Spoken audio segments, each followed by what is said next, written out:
Do you remember? You don't remember? You remember when we were in the hospital, right? And you remember you were just asleep, but you don't remember how you were breathing before you fell asleep. Remember? Tell her. Show her. Go. Rosa Torres. This is Rianne Torres.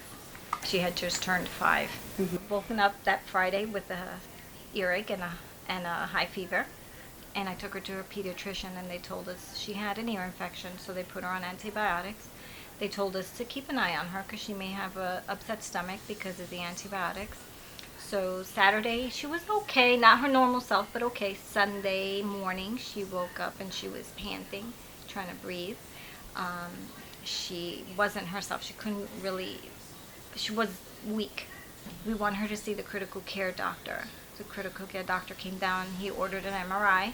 Once he did their MRI, he says, okay, there's something a lot more serious than what we thought.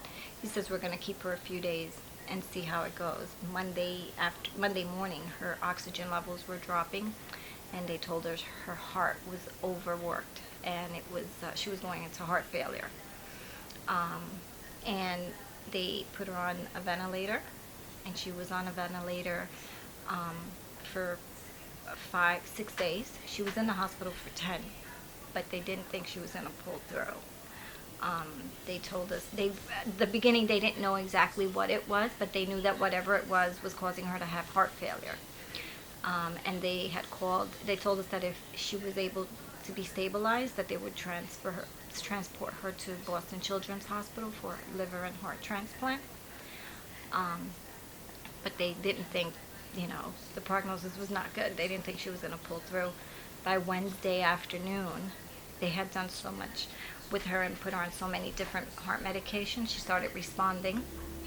And by Friday morning, they said she was ready to come off the ventilator that afternoon if she was able to breathe on her own.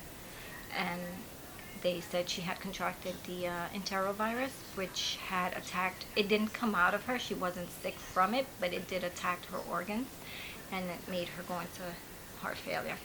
And since then, she's been seeing a cardiologist, and she was on heart medication and blood pressure medication, but she's doing very well now.